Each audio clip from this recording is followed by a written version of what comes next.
Bon, bonjour à tous. Je voudrais peut-être commencer par m'excuser pour ceux qui se seraient dérangés pour rien. Il y a 2 semaines, mon cours devait initialement commencer le 20 janvier. Enfin, divers problèmes de santé, j'ai été hospitalisé depuis début novembre. Font que j'ai dû retarder le début du cours. Je vous engage d'ailleurs pour la suite à quand même vérifier sur le site web du collège si j'avais de nouveau des problèmes. Si j'essaierai de prévenir si jamais les cours sont annulés, enfin, ou reportés. Voilà. Alors, de quoi je vais parler cette année, et précisément à quelle partie de la théorie des systèmes dynamiques se rattache le cours de cette année. Alors, je rappelle, les cours sont disponibles sur ma page web sur le site du collège. Donc en 2013-2014, j'avais fait un cours qui s'intitulait « Quelques aspects de la théorie des systèmes dynamiques quasi-périodiques », donc qui décrivait divers aspects de ce qu'on appelle la théorie CAM, pour Kolmogorov, Arnold, Moser. Et l'année dernière, 2014-2015, c'était le même titre presque, mais quelques aspects de la théorie des systèmes dynamiques hyperboliques. Alors, c'est définitivement à la seconde partie, enfin je vais dire au cours de l'année dernière que ce que je vais raconter cette année se rapporte. Alors, plus précisément, dans ce cours sur les systèmes dynamiques hyperboliques, on avait d'abord traité des systèmes qu'on appelle uniformément hyperboliques. Donc, ce sont en gros, alors si je parle en son discret, c'est-à dire que là, ils sont décrits par une transformation d'un espace de phase dans lui-même. Ces systèmes présentent donc une contraction dans certaines directions, une dilatation dans d'autres directions, des directions complémentaires, et ces contractions et ces dilatations doivent être dynamiquement cohérentes. Je ne vais pas rentrer dans les définitions. Alors un exemple qui est pertinent pour ce que je vais raconter cette année, c'est ce qu'on appelle le solénoïde de Smale. Donc je rappelle avec les mains comment on l'obtient. On part d'un tore plein, c'est-à-dire le produit d'un cercle par un disque. Et donc ce tore plein, on le considère, disons, comme une partie pertinente de l'espace des phases qui nous intéresse. Et ce tore plein, donc on va l'étirer longitudinalement et le contracter fortement radialement de façon à pouvoir l'enrouler par la transformation dynamique, l'enrouler 2 fois à l'intérieur de lui-même. 2 fois, ça pourrait être 3, je veux dire, en tout cas l'enrouler. Donc vous voyez bien la direction contractée, c'est les 2 directions radiales. La direction étendue, c'est la direction le long de l'axe du tore, disons, enfin essentiellement dans cette direction. Ce qu'on obtient quand on commence à itérer cette transformation, on obtient ce qu'on appelle un attracteur, justement le solénoïde de Smale, qui est un attracteur uniformément hyperbolique. Donc, alors cette partie de la théorie qui est essentiellement très bien comprise, et ce n'est pas exactement là-dessus que je vais... Voilà, c'est pas sur cette partie de la théorie que je vais parler cette année. Par contre, dans d'autres circonstances légèrement différentes, on tombe sur ce qu'on appelle alors, la théorie non uniformément hyperbolique. Contrairement à la théorie uniformément hyperbolique où on peut vraiment donner des définitions et bâtir toute une théorie à partir des définitions initiales. Ici, c'est plutôt une collection d'exemples. On peut évidemment choisir des définitions, mais ce n'est pas toujours évident qu'elles soient les plus pertinentes. Alors, on se trouve en présence, comme dans la théorie uniformément hyperbolique, d'une contraction de direction contractante et dilatante, mais on va introduire une complication supplémentaire que je vais appeler pli. Alors, pour vous donner juste un exemple qui correspond d'ailleurs d'une certaine façon à l'exemple que je vais essayer de traiter cette année, au lieu d'avoir maintenant un tube, je veux dire un pneu, donc un tore plein, vous aurez un tube, mais avec des extrémités libres.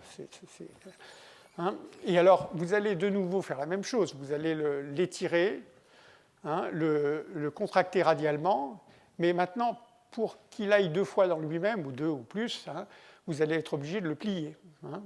Donc, vraiment, la chose supplémentaire par rapport à la théorie uniformément hyperbolique, c'est qu'il se produit ce phénomène de pli qui fait que les directions dilatantes et contractantes, hein, ne peuvent plus être comme ça dynamiquement cohérentes. Donc on est obligé de faire pour étudier le système, de faire beaucoup plus de travail. Les choses sont beaucoup plus compliquées.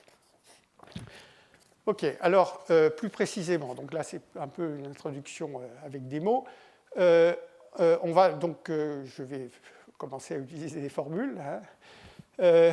Donc on va considérer des applications de la forme suivante.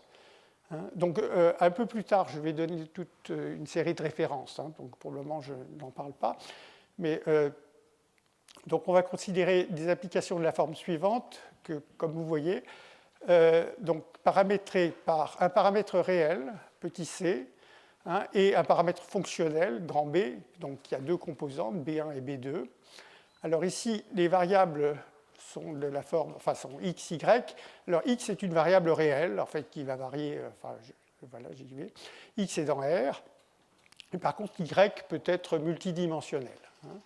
Multidimensionnel, et vous voyez que ici, alors il va avoir une partie principale qui est ce PC de x0, hein, et on va y revenir, enfin, c'est le lieu du premier résultat important de la théorie non uniformément hyperbolique, qui est le théorème de Jacobson, sur lequel j'aurai l'occasion de revenir. Hein, et puis une perturbation, B1, B2. Hein, alors, oui, ça va apparaître. Alors, PC, ici, c'est le polynôme quadratique. Ça exprime la notion de pli. Hein, x au carré plus c. Il y a un point critique en 0, hein, donc qui va jouer un rôle déterminant. Hein, et donc, je vais. Alors, le domaine de définition que je choisis, enfin, c'est assez libre. Hein, c'est le produit d'un intervalle suffisamment long pour contenir toute la dynamique intéressante du polynôme quadratique. Hein, je n'ai pas encore dit où varie le paramètre, mais enfin, disons que dans les régions de paramètres qui m'intéressent, ça va contenir toute la dynamique intéressante du polynôme quadratique, cet intervalle moins 3, 3, et transversalement, donc dans la variable y de dimension grand D, hein, je vais donc avoir une boule dans un espace euclidien, la boule est de rayon borné.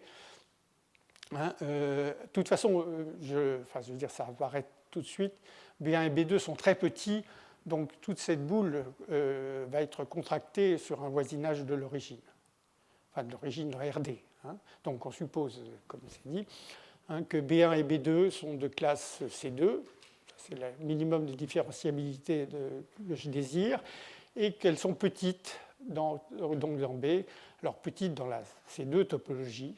Hein, et donc j'aurai un paramètre, si vous voulez, enfin en tout cas une constante petit b, hein, qui mesure le max de B1, B2, que je vais toujours supposer extrêmement petite. Hein, c'est vraiment une théorie perturbative, hein, donc si je reviens un instant, hein, ayant dit ce que j'ai dit sur B1, B2, hein, vous avez ici essentiellement, alors évidemment si vous oubliez B1, B2, la variable y ne joue aucun rôle, tout se passe sur l'axe des x en dimension 1, hein, et je vais rappeler pendant un certain temps qu'est-ce qui se passe justement sur cet axe. Et puis ensuite, l'objet du cours, c'est d'essayer de contrôler cette perturbation B1, B2 qui fait intervenir la variable y. Bon, alors, c'est un détail. B est de toute façon très petit, donc je supposerai que B est suffisamment petit pour vérifier ça. Ce n'est pas très grave. Alors, là, c'est des conditions donc, qui relient les 2 paramètres. Hein, enfin, donc B n'est pas vraiment un paramètre, c'est-à-dire c'est un paramètre fonctionnel, mais enfin, je supposerai que, donc, d'une part, C, alors ça va apparaître tout de suite avec les rappels sur le polynôme quadratique, C est strictement supérieur à moins 2, mais proche de moins 2. Comme vous voyez, C plus 2 va être très petit, donc C est proche de moins 2, enfin plus grand que moins 2, mais très proche de moins 2. Et B est encore beaucoup plus petit que tout ça. Donc la perturbation, hein, est vraiment aussi petite que je le désire. Mais, enfin, il faut. Alors, il y a évidemment un exemple très important pardon, il faut que je coupe, je ne sais plus comment faire. Bon.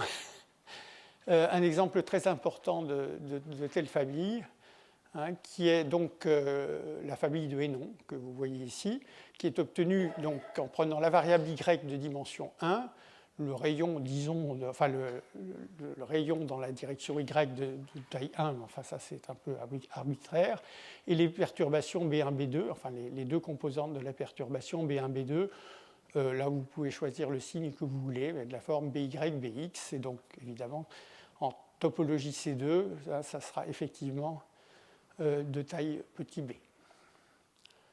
Bon, donc ça c'est... Alors, encore une fois, ça a fait l'objet de nombreuses études, je vais y revenir plus tard, mais enfin, c'est juste pour dire que le genre de famille que je considère inclut la famille de Hénon.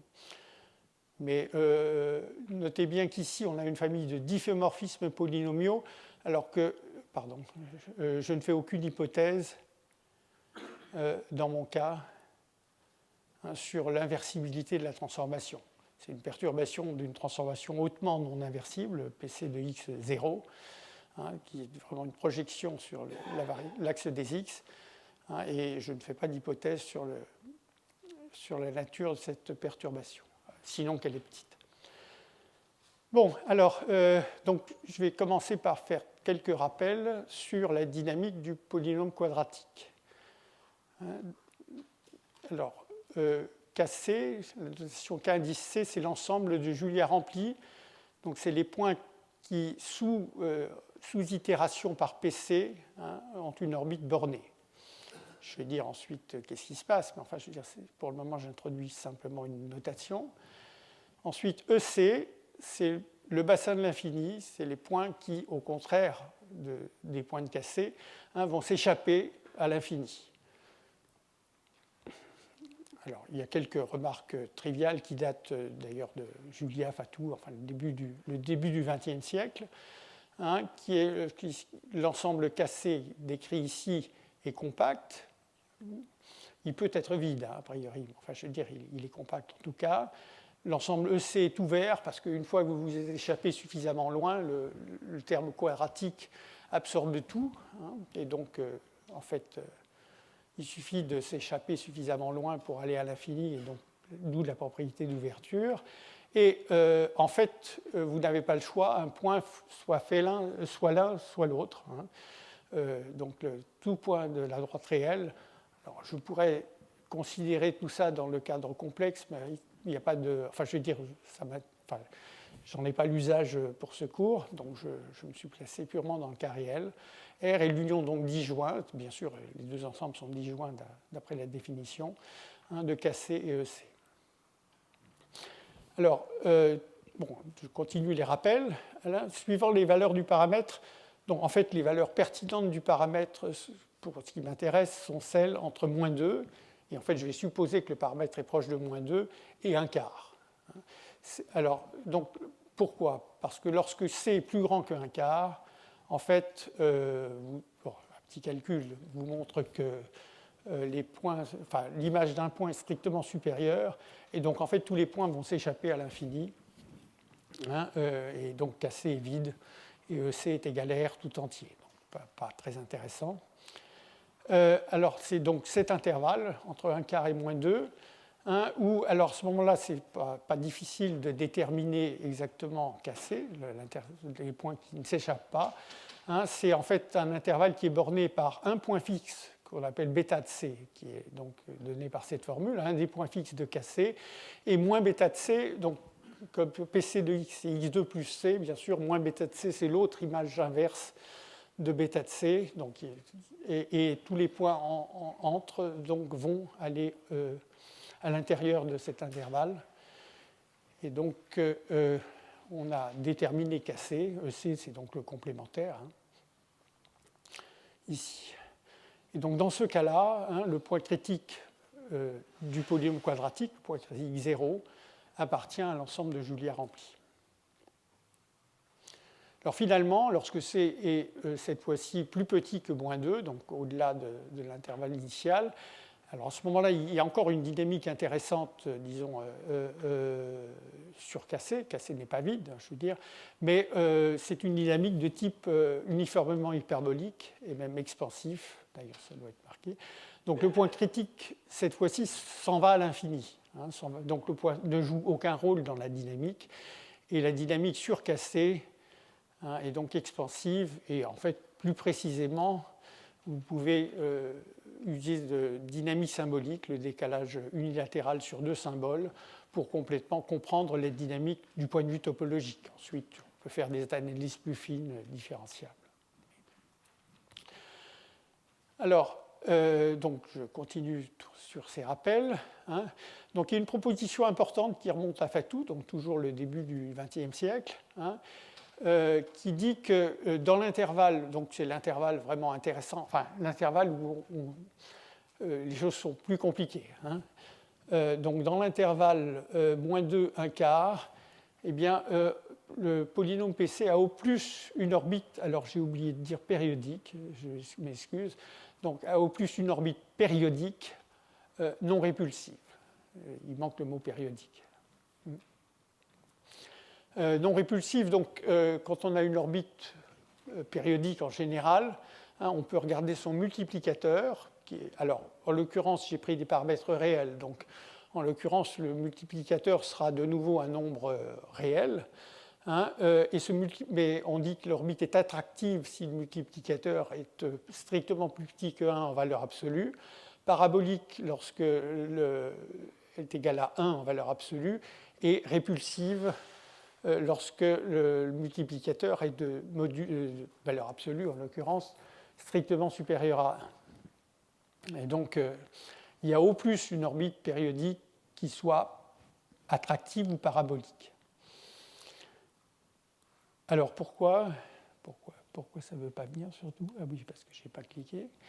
La raison, c'est... Enfin, la raison, il faut bien sûr démontrer tout ça, mais enfin, je veux dire, la raison, basiquement, c'est que le point critique, quand il y a une orbite qui soit attractive ou parabolique, cette orbite a un bassin, et le bassin doit contenir un point critique en général. Mais ici, il y a un seul point critique, donc il ne peut pas y avoir deux orbites périodiques non répulsives distinctes.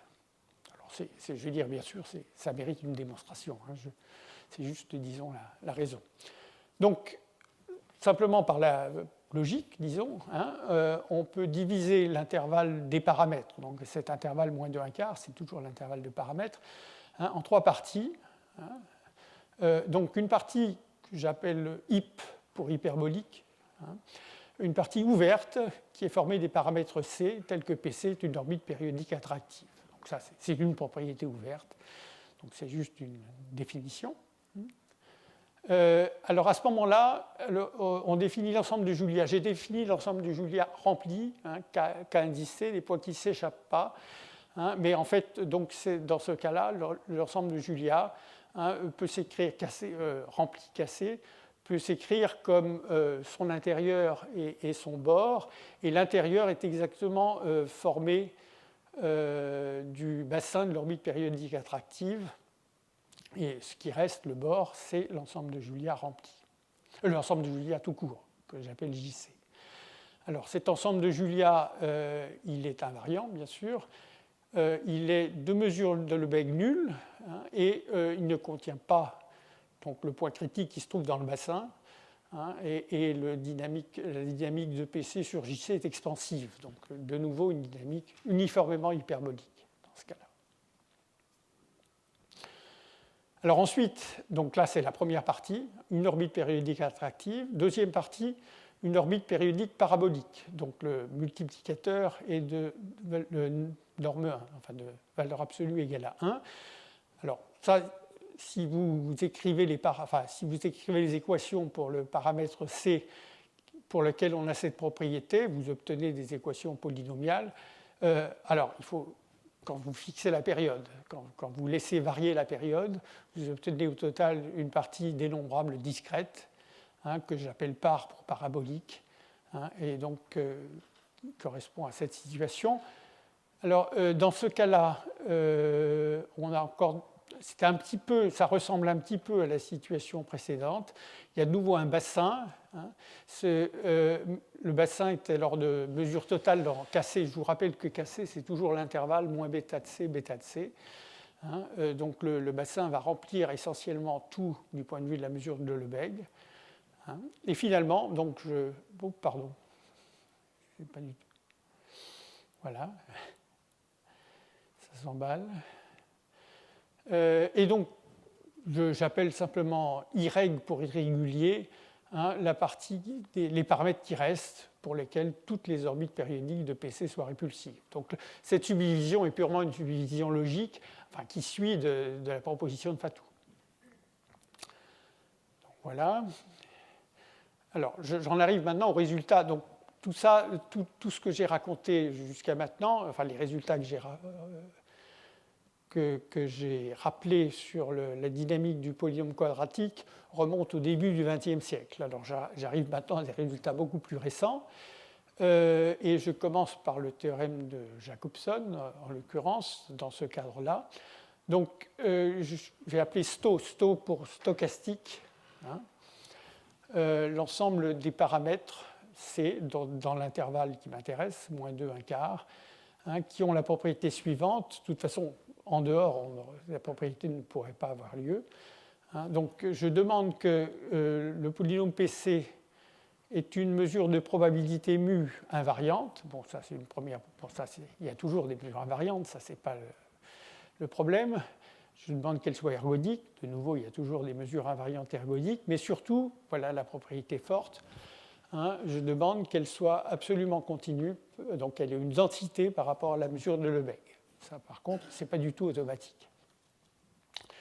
Donc, c'est cette propriété. Et alors, je demande en plus une propriété supplémentaire, mais qui, dans la preuve, en quelque sorte, vient un peu automatiquement une fois qu'on arrive à construire cette mesure absolument continue. Hein, donc je demande quelle est ce qu'on appelle la exposante Lyapunov θ. Donc dans ce cas, je suis sur dimension 1, c'est particulièrement facile à définir. Hein. Ça veut dire que les dérivés, hein, les dérivés des itérés vont croître exponentiellement vite.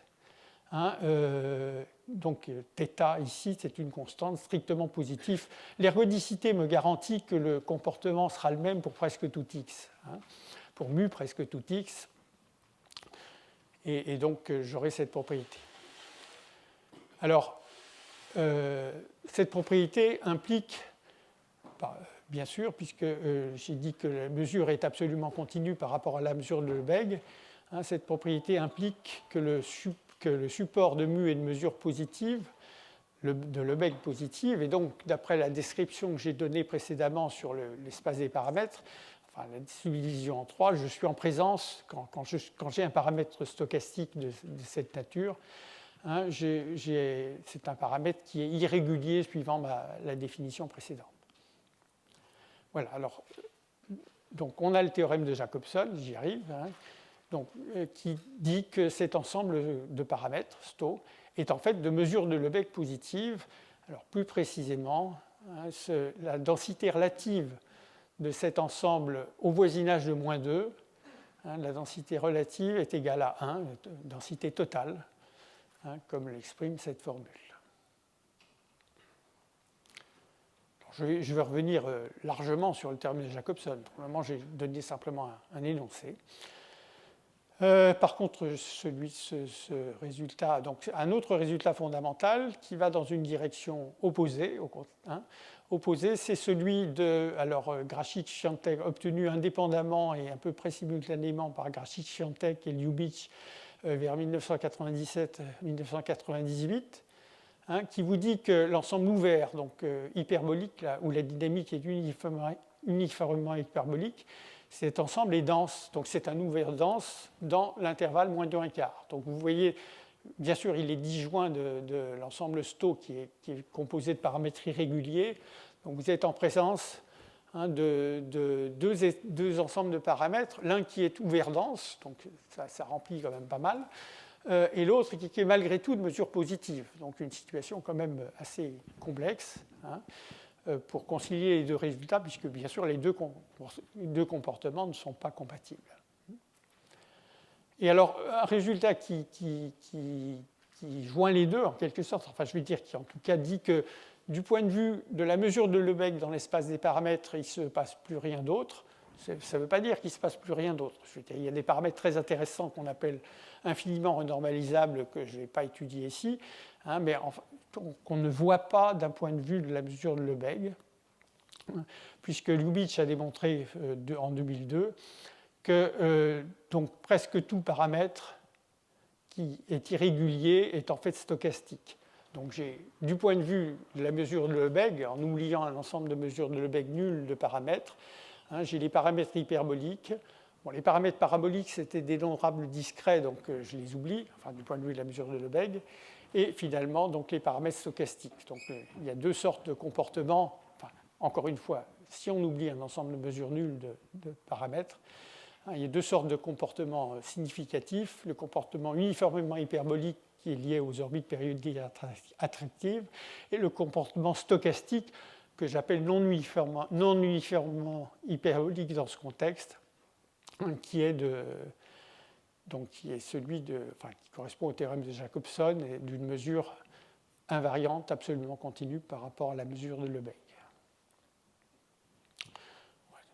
C'est ce que je viens de dire, je pense, donc je le dis. Alors, bon, une petite remarque, mais enfin c'est juste pour justifier des choses dans la suite. Le support, en fait, j'ai dit que l'ensemble de Julia rempli, c'était moins bêta-bêta. Mais en fait, il y a un intervalle plus petit, qui est l'intervalle C, C2 plus C, c'est-à-dire compris entre les deux premières itérations du point critique, PC de 0, P2 de C de 0. Cet intervalle, il est positivement invariant sous le polynôme quadratique. Et en fait, pour les paramètres construits par... en fait, tout point de l'intérieur de KC, alors les extrémités, je vous rappelle que les extrémités de KC, c'est le point fixe et l'image inverse du point fixe. Donc bien sûr, ça reste sur les extrémités. Mais si vous partez d'un point qui est à l'intérieur de l'intervalle, eh bien vous allez automatiquement, après un certain nombre d'itérations, tomber dans cet intervalle. Donc toute la dynamique pertinente, en quelque sorte, va se trouver dans cet intervalle compris entre PC de 0 et P2 de C0. Et en fait, pour les paramètres, je ne dis pas que c'est systématique, je dis pour les paramètres construits dans le théorème de Jacobson, c'est en fait cet intervalle C, C2 plus C, qui est le support de la mesure mu absolument continue par rapport à la mesure de Lebesgue. Alors, donc, la mesure est ergodique, la dynamique de PC sur cet intervalle sera transitive. Donc, je vous rappelle, ça veut dire qu'il y a une orbite dense dans cet intervalle. Alors, j'arrête ici, enfin, je vais y revenir plus tard. Le jeu va être, dans le cours, de façon générale, va être un petit peu d'alterner le théorème de Jacobson, dimension 1, le cas B égale 0, si vous voulez, dans la famille initiale, qui est raisonnablement bien compris, en tout cas on a plusieurs approches, enfin, je veux dire, et puis voir ce qu'on peut faire dans le cas multidimensionnel que j'essaye de traiter. Donc, ayant fait ces rappels, j'en reviendrai plus tard sur le théorème de Jacobson, ayant fait ces rappels, donc je reviens maintenant à la famille initiale FCB, donc de dimension 1 plus D, pour l'espace des phases. Alors, donc ça c'est ma notation pour les points fixes de PC, donc en dimension 1. Bêta, je l'ai déjà vu, mais évidemment, il y a un autre point fixe, j'ai un polynôme de degré 2, qui est celui-là. Donc voilà les deux points fixes. Alors voilà, simplement, comme C va être très proche de moins 2, voilà où il se trouve. Il y en a un qui est proche de 2 et l'autre qui est proche de moins 1. Alors, vous allez voir ce qui a manqué en termes de préparation, c'est un manque de dessins. Je n'ai pas beaucoup de dessins, mais ça prend du temps et je n'ai pas eu le temps de les faire. Alors, les points fixes de FC0, si je prends B égale 0, donc c'est bêta de C 0 et alpha de C 0. J'ai juste une projection sur l'axe des X, donc c'est points fixes. Et par le théorème des fonctions implicites, comme ces points fixes, pour les valeurs du paramètre que je considère, hein, c'est proche de moins 2, les multiplicateurs seront proches de 4 et de moins 2. Hein, et donc, je peux, par le théorème des fonctions implicites, trouver les points fixes de la perturbation, FCB, hein, que j'appelle, alors je continue, j'essaye de transposer les notations pour ne pas perdre complètement les pédales. Hein. Donc les points fixes de la perturbation seront, je les appellerai bêta de CB et alpha de CB, donc bêta étant donc proche de 2, 0 et alpha proche de moins 1, 0, hein, ce que j'exprime ici. Hein, et donc, comme la perturbation est de taille B, on a ce développement limité pour les points fixes. Alors, au-delà, donc, je reviens un instant. Hein, vous voyez que j'ai dit tout à l'heure que les valeurs propres, les multiplicateurs associés à bêta et alpha sont proches de 4 et moins 2 respectivement. Hein, et par contre, la partie transversale, bien sûr, comme la perturbation est extrêmement petite, les valeurs propres correspondantes seront extrêmement proches de 0.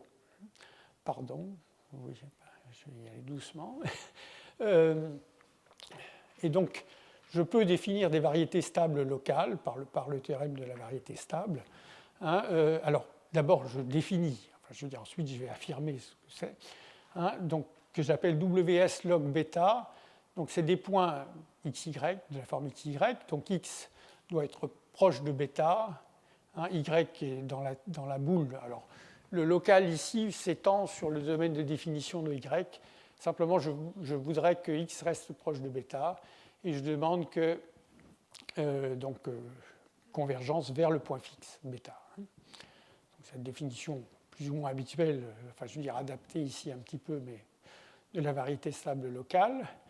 Et ce que me dit le théorème de la variété stable, hein, c'est que cette variété stable locale, c'est le graphe d'une application de classe C2, donc définie sur cette boule B de Meaux, enfin une boule dans l'espace transverse des Y, hein, à valeur presque constante dans le sens où ces valeurs sont prises dans un petit intervalle autour de bêta de C. Et donc cette application est O de B proche dans la C2 topologie, hein, d'une constante, de la constante bêta de C, enfin d'une constante. Voilà, donc là c'est juste le théorème de la variété stable.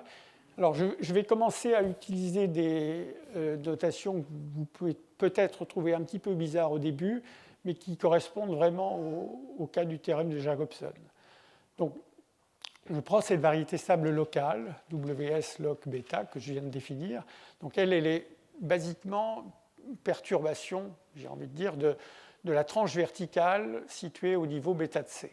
Hein, alors, j'utiliserai horizontale, effectivement, de façon informelle, pour la direction de l'axe des X, hein, une direction horizontale, donc, et ce n'est pas très cohérent, je veux dire, avec je veux dire physiquement, mais bon, c'est comme ça. Et puis toutes les autres directions, la direction des Y, hein, je pense au tube comme étant étalé horizontalement. Et donc toutes les directions dans l'axe des Y, les D directions dans l'axe des Y, j'y pense comme verticales, malgré que bien sûr, si je pense au tube dans R3, il y a pas une complète cohérence dans la terminologie. Donc j'ai ce disque vertical qui est donné par X égale bêta de C.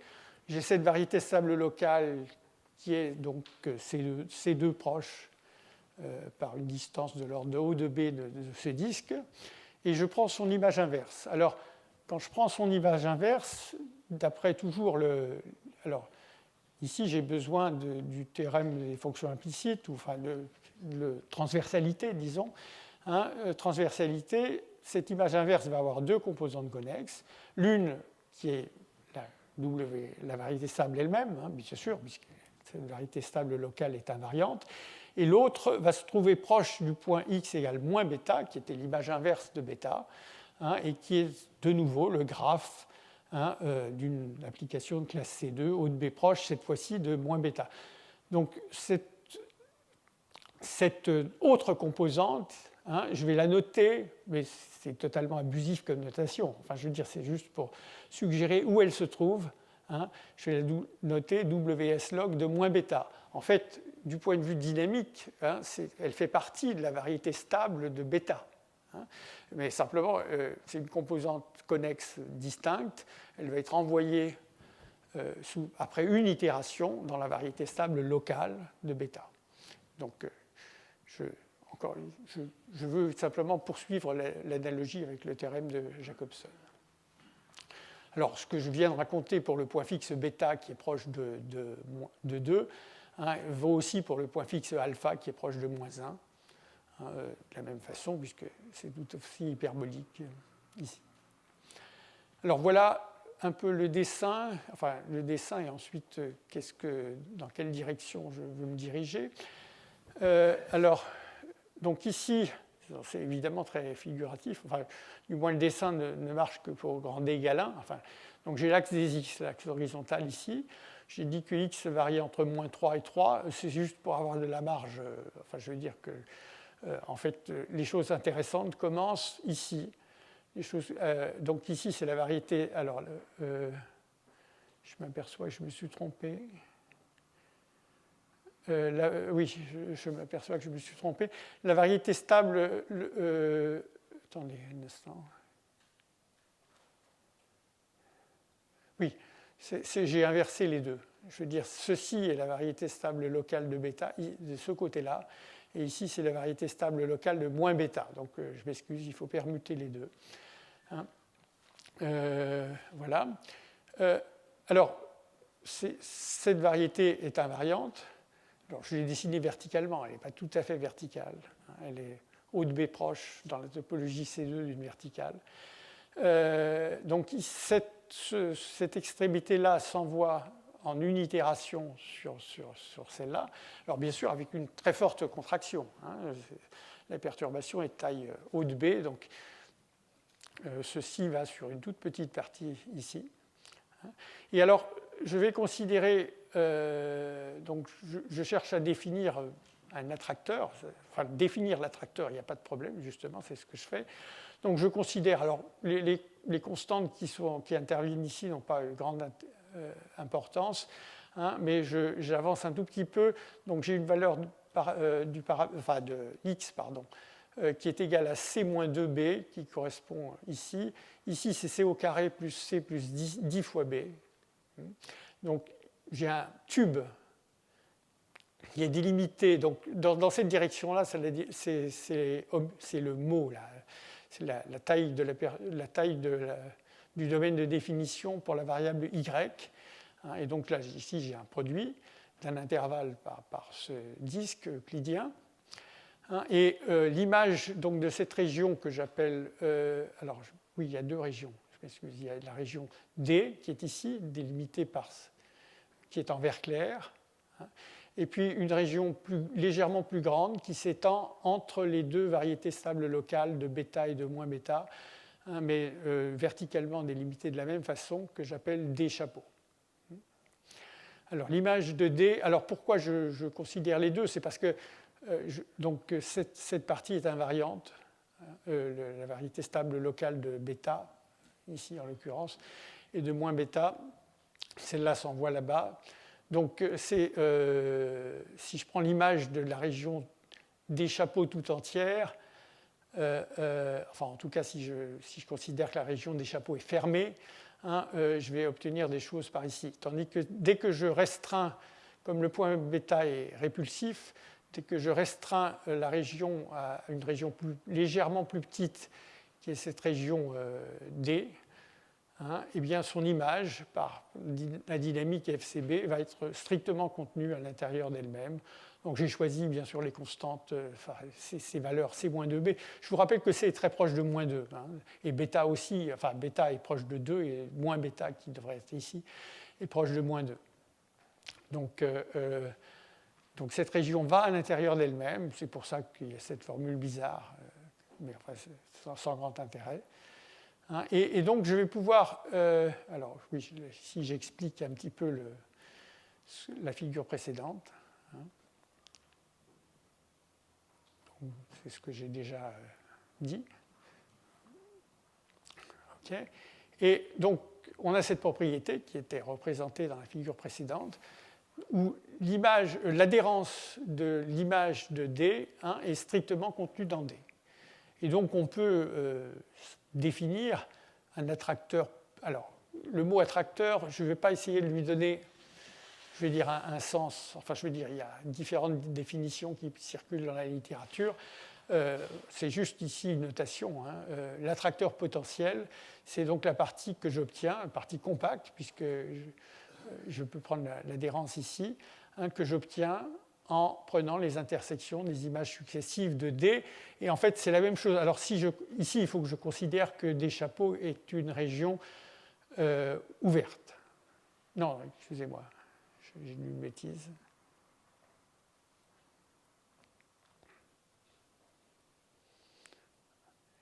Oui, non, pardon. Tous les points, oui, c'est ça, que je considère que D chapeau est une région ouverte, parce que les points de D chapeau vont forcément entrer dans D après un certain nombre d'itérations. Donc on obtient la même intersection. Voilà, donc voilà pour cet attracteur potentiel. Alors, qu'est-ce que je cherche à faire? Qu'est-ce que je vais essayer de faire cette année? Peut-être que ça va se prolonger dans le cours de l'année prochaine, donc je ne prétends pas tout de suite arriver au bout. Donc, ce que je voudrais, c'est que, alors, il va y avoir un paramètre, enfin un entier, qui va servir de paramètre, qui va être supposé grand. Et puis ensuite, une fois donné M, je vais supposer que B est vraiment très très petit. Alors, j'ai indiqué que B est au minimum beaucoup plus petit que 4 puissance moins M, mais c'est en fait, je me donne la liberté de le choisir aussi petit que je veux en fonction de cet anti-M. Donc, on veut faire un petit peu comme les résultats que je vais rappeler dans un instant sur Hénon ont été obtenus. On veut construire un ensemble de paramètres. Donc, l'ensemble de paramètres, c'est un ensemble de paramètres C.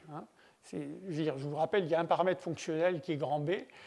Lui, je vais considérer qu'il est fixé et très petit. Et par contre, je vais laisser varier le paramètre petit c qui varie, donc il est plus grand que moins 2 et proche de moins 2. Le proche va être spécifié justement par cet anti-M. Donc ces paramètres, je vais les appeler fortement réguliers. Bon, ça c'est juste pour le moment une terminologie. Et je voudrais obtenir, c'est ça le but, les propriétés suivantes. Donc cet ensemble de paramètres, donc là je l'ai juste localisé de façon plus précise. Je l'ai localisé de façon plus précise, donc il y a une échelle qui est en l'occurrence de 4, enfin je veux dire d'un rapport 4, avec une constante qui bon c'est un petit calcul enfin je veux dire que je ne vais pas expliquer maintenant, qui donne une valeur pour l'intervalle, pour la constante qui, mais enfin ça n'a aucune espèce d'importance pour le résultat lui-même. Donc voilà, des paramètres qui sont plus grands que moins 2, proches de moins 2. Et donc, c'est là que je cherche mon ensemble EMB. Alors ici, la formule suivante demande que cet ensemble de paramètres remplisse pratiquement l'intervalle, puisque la mesure qui est au dénominateur ici, c'est la longueur de l'intervalle que j'ai mis ici.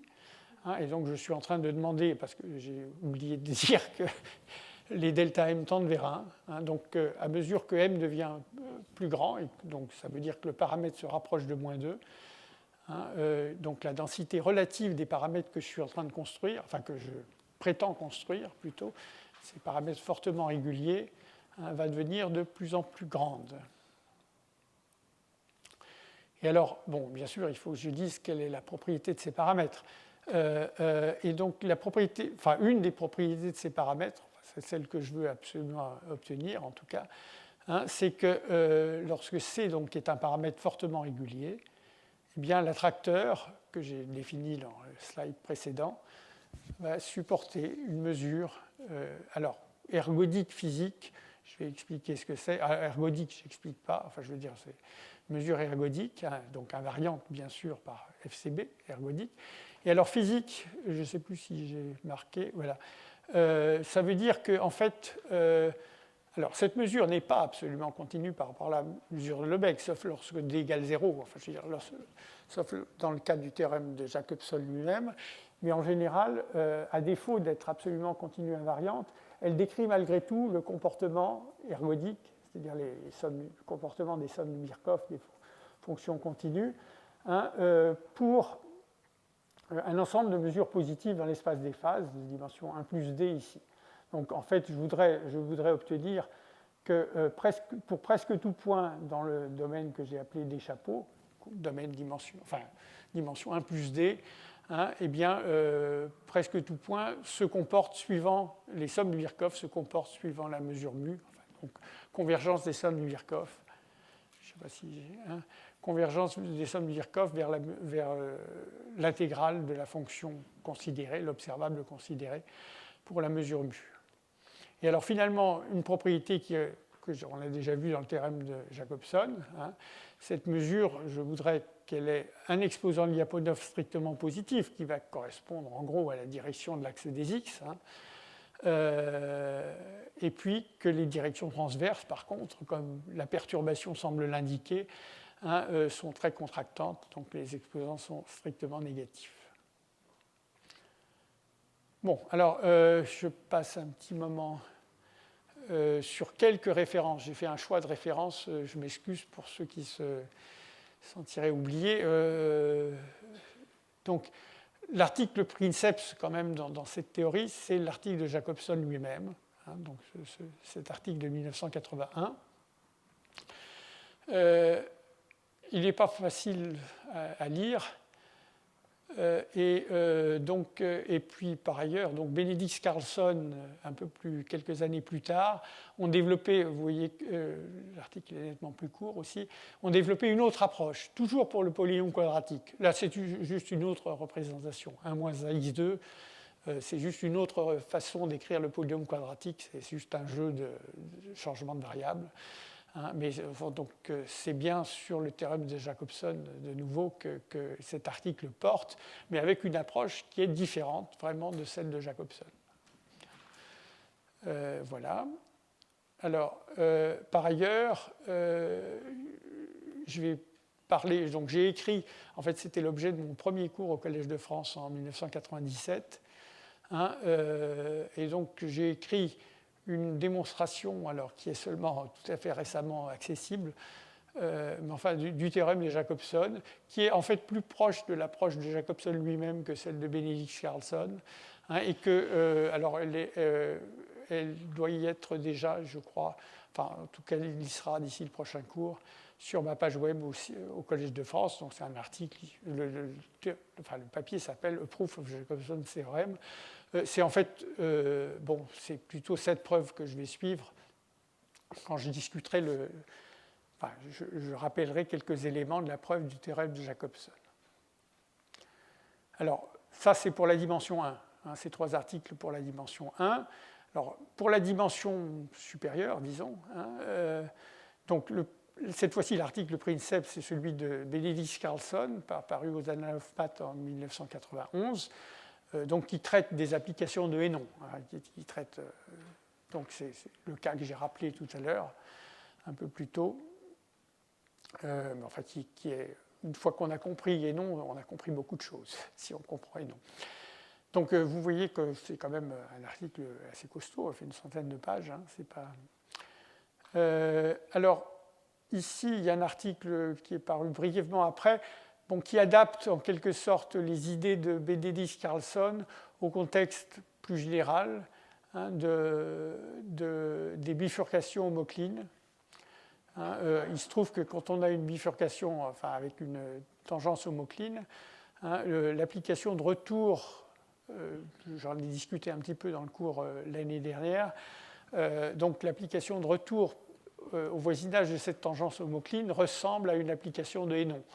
Et ça y ressemble suffisamment, enfin ce qu'ont fait Mora et Viana, c'est montrer que ça y ressemble suffisamment pour qu'on puisse adapter les idées de Benedict Carlson pour l'application de Hénon elle-même, qui a une formule bien précise, hein, au cadre donc, de ces bifurcations homoclines, c'est toujours des diffeomorphismes des surfaces. Hein, des diffeomorphismes des surfaces, mais donc un contexte plus général. Alors ensuite, le premier article de Benedict Carlson vous dit essentiellement qu'il y a quelque chose d'intéressant à regarder, en particulier que pour la plupart des paramètres, je présente la chose de façon peut-être trop négative, mais pour la plupart des paramètres, enfin pour les paramètres qui construisent, hein, bon, d'abord, il y a un bassin. On a vu qu'il y avait un attracteur potentiel. Mais il y a une raison un peu stupide pour laquelle il pourrait y avoir un attracteur, c'est qu'il y a une orbite périodique attractive. S'il y a une orbite périodique attractive, bon, bien sûr, il y a un bassin, mais ce n'est pas une dynamique fondamentalement nouvelle et intéressante. Hein. Et donc, en particulier, j'ai envie de dire, Benedict Carlson montre que pour un ensemble de mesures positives, enfin, même mesures relatives grandes de paramètres, hein, il n'y a pas d'orbite périodique attractive, donc cet attracteur est un attracteur étrange dans le sens où, enfin, et en particulier il est transitif. Hein, il contient une orbite dense. Une orbite dense, mais donc le premier article s'arrête là, et donc ça a été complété par deux papiers. Alors le premier de Benedict et Lyson-Young sur la construction justement de mesures physiques. Enfin, alors c'est en l'occurrence c'est des mesures qui auront la propriété d'être absolument, enfin d'être le long des variétés instables, d'être absolument continues par rapport aux mesures conditionnelles le long des variétés instables. Hein, donc voilà ce papier. Et puis ici, l'article de Benedict et Viana hein, montre que le bassin du point de vue ergodique, c'est-à-dire l'ensemble des points qui se comportent suivant la mesure qui a été construite ici. Donc Benedict et Young, c'est construire cette mesure ergodique physique, hein, mais il ne montrait pas dans ce papier que le bassin était aussi gros qu'on pouvait l'espérer. Et donc, c'est ce que Benedict et Viana ont fait dans ce papier. Alors, plus récemment, donc les références sont un peu chronologiques, hein, il y a une paire de papiers que je ne vais pas chercher à décrire, mais enfin qui généralisent un peu le contexte. Hein. C'est plus seulement la famille de Hénon, ça contient la famille de Hénon, mais enfin, c'est des familles plus générales, donc par Wang et Young, Lyson-Young, hein, donc qui vont un peu ensemble, même s'il y a. Vous voyez que les papiers continuent à être très longs. Hein. Je dirais, c'est le cas de tous les papiers dans cette théorie, ou alors ils sont incompréhensibles. Oui, bien sûr. Les deux, c'est un ou qui est non exclusif, effectivement. Voilà. Et alors, ce papier donc, qui est soumis de Pierre Berger, hein, que vous pouvez trouver sur Archive, donc il est disponible. Hein, c'est celui dont je vais m'inspirer le plus dans ce que je vais raconter. Donc il est relatif à 2009 pour la première apparition dans Archive. Hein, voilà. Alors, dans ce papier, on est toujours en dimension 2, mais par contre, on ne suppose plus que c'est inversible.